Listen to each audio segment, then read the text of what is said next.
नमस्कार। समय संवाद में आपका स्वागत है। मैं हूं सर्वेश कुमार सिंह। भारत न्याय यात्रा की घोषणा हो गई। कल 27 दिसंबर को भारत न्याय यात्रा घोषित हो गई। भारत न्याय यात्रा 85 जिलों से होकर गुजरेगी और 14 जनवरी से शुरू होगी, 22 मार्च को पूरी हो जाएगी। भारत न्याय यात्रा के बारे में कई जिज्ञासाएं देश के मन में जगी।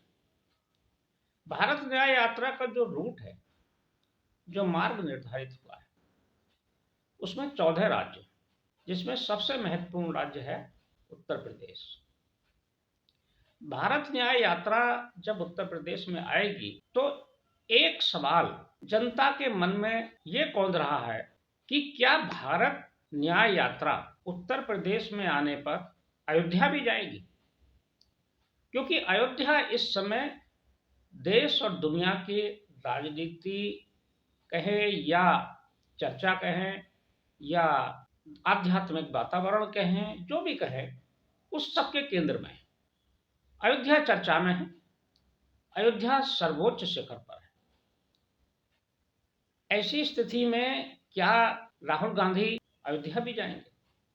क्योंकि उनकी यात्रा 14 जनवरी को शुरू हो रही है और 22 जनवरी 2024 को अयोध्या में भगवान रामलला के विग्रह की में प्राण प्रतिष्ठा हो जाएगी। उसके बाद दर्शन शुरू हो जाएंगे।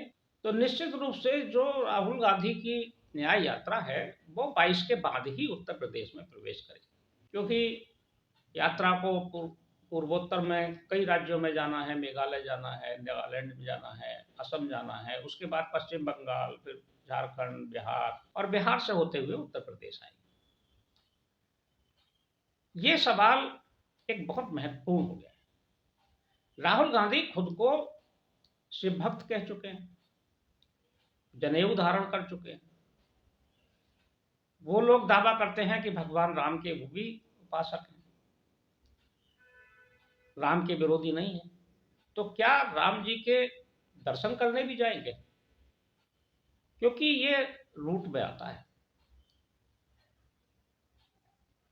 कांग्रेस भारतीय जनता पार्टी पर राजनीति करने का आरोप तो लगा रही है अयोध्या के मामले को लेकर प्राण प्रतिष्ठा, लेकिन क्या खुद उसमें आने का साहस करेगी? हालांकि श्री राम जन्मभूमि तीर्थ क्षेत्र ट्रस्ट ने प्राण प्रतिष्ठा समारोह के लिए कांग्रेस के 3 नेताओं को आमंत्रण पत्र भेजा है, जिसमें कांग्रेस के अध्यक्ष मल्लिकार्जुन खड़गे, वरिष्ठ नेता सांसद और यूपीए की चेयरमैन रही श्रीमती सोनिया गांधी और लोकसभा में कांग्रेस के नेता अधीर रंजन चौधरी, तीनों लोगों को निमंत्रण पत्र गया है। ये लोग आएंगे कि नहीं आएंगे प्राण प्रतिष्ठा में, ये अभी स्पष्ट नहीं हुआ है। कांग्रेस की तरफ से कोई जवाब नहीं आया। लेकिन सवाल यह है कि न्याय यात्रा पर आने वाले राहुल गांधी क्या अयोध्या जाने का साहस करेंगे कि नहीं करेंगे? हालांकि एक समय कांग्रेस का प्रभाव भी रहा अयोध्या में। निर्मल खत्री कांग्रेस के सांसद रहे, वो फैजाबाद से चुनाव जीते थे। यात्रा के सामने और कई चुनौतियां होंगी। एक चुनौती यह होगी जब बिहार में आएगी तो बिहार में कैसे कांग्रेस एक सीट की इस समय वहां सांसद है, एक सीट का प्रतिनिधित्व करती है कांग्रेस बिहार में। वही स्थिति उत्तर प्रदेश में। उत्तर प्रदेश में भी एक सीट का प्रतिनिधित्व करती है कांग्रेस और 2 सीट उनके पास विधानसभा में। यानी कि ये जो मध्य और उत्तर का भाग है, जो उत्तर का भाग कहा जाए, उत्तर प्रदेश और बिहार, इसमें कांग्रेस की स्थिति बहुत जर्जर है, बहुत कमजोर है। क्या न्याय यात्रा बिहार में कोई चमत्कार करेगी? क्या न्याय यात्रा उत्तर प्रदेश में कुछ राजनीतिक लाभ कांग्रेस को दिला पाएगी? क्या कांग्रेस अपनी खोई हुई परंपरागत सीट अमेठी को वापस पा सकेंगे न्याय यात्रा के बाद, या एक सीट से आगे बढ़ेंगे? बहुत सारी चुनौतियां हैं उत्तर प्रदेश में। उत्तर प्रदेश में ये परीक्षा की घड़ी होगी न्याय यात्रा के लिए। न्याय यात्रा संभवतः वाराणसी तो जाएगी ही, अभी रूट स्पष्ट नहीं है, क्योंकि वाराणसी भी काशी है, भगवान भोलेनाथ का स्थान है। बाबा विश्वनाथ की नगरी में जब जाएंगे तो ये भी सवाल होगा कि राहुल गांधी क्या बाबा विश्वनाथ के सामने अपना मस्तक नवाने जाएंगे? फिर उसके बाद अयोध्या है, अयोध्या के आगे मथुरा भी है उत्तर प्रदेश में, मथुरा भी चर्चा में है। तो ये सवाल होगा कांग्रेस के सामने कि कांग्रेस क्या करेगी उत्तर प्रदेश में। क्या वो भारत के सांस्कृतिक जड़ों से जुड़ने की कोशिश करेगी? क्या वो भारत के गौरव और सांस्कृतिक विरासत, भारत के आध्यात्म के इन तीनों केंद्रों पर जाने का साहस जुटा पाएगी?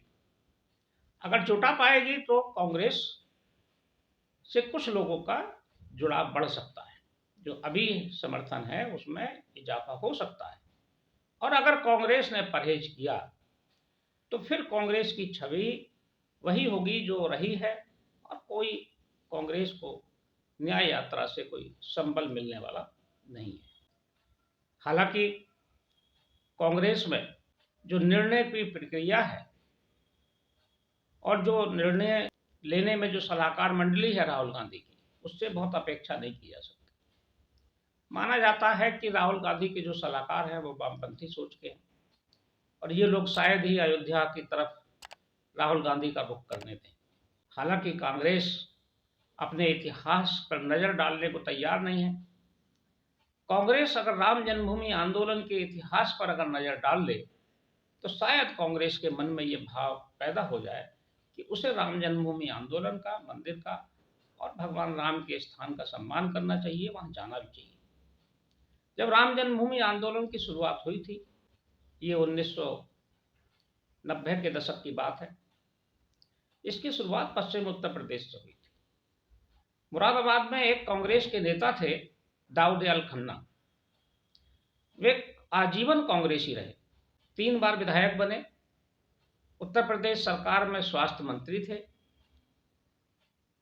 उन्होंने 1982 में राष्ट्रीय स्वयंसेवक संघ के साथ मिलकर, और तत्कालीन संघ के विभाग प्रचारक थे वहां दिनेश चंद त्यागी, उनकी प्रेरणा से और उनके साथ परामर्श के साथ बाद इस आंदोलन की शुरुआत हुई थी। दाऊदयाल खन्ना ही पहले वो व्यक्ति थे जिन्होंने राम जन्मभूमि के प्रश्न को उठाया था, और बाद में जो एक समिति बनी थी जिसने एक लंबा आंदोलन चलाया, उसका नाम था श्री राम जन्मभूमि मुक्ति यज्ञ समिति, उसके वे महामंत्री बने थे। इस बात को कई बार राम जन्मभूमि आंदोलन के नेता रहे और विश्व हिंदू परिषद के कार्याध्यक्ष रहे अशोक सिंघल जी ने कई बार कहा था कि कांग्रेस का भी सहयोग रहा है, कांग्रेस के नेताओं का भी सहयोग रहा है। और कांग्रेस को यह भी याद ही होगा, अगर वो इतिहास देखें, कि जब ताला खुला था तो सरकार इन्हीं की थी, जब शिलान्यास हुआ था तब सरकार इन्हीं की थी। तो कांग्रेस अपने अगर पन्नों को पलट ले इतिहास के, तो वो फिर से अयोध्या जाने के बारे में विचार कर सकती है और करना चाहिए। लेकिन प्रश्न यही है कि अंतिम निर्णय क्या होगा। क्या राहुल गांधी की न्याय यात्रा वहां जाएगी जहां सर्वोच्च न्यायालय के द्वारा मिले हुए न्याय के बाद श्री राम लला विराजमान अपने एक नए स्थान पर मंदिर में विराजमान होंगे? लेकिन ये समय पर ही पता चलेगा जब इनका रूट चार्ट घोषित होगा। अभी रूट चार्ट घोषित है लेकिन तिथियां घोषित नहीं है कि किस नगर में, किस शहर में यात्रा जाएगी। ये आने के बाद ही जानकारी होगी। समय संवाद में आज बस इतना ही। कल फिर मिलेंगे किसी एक खास विषय के साथ। तब तक के लिए मैं सर्वेश कुमार सिंह आपसे विदा लेता हूँ। नमस्कार।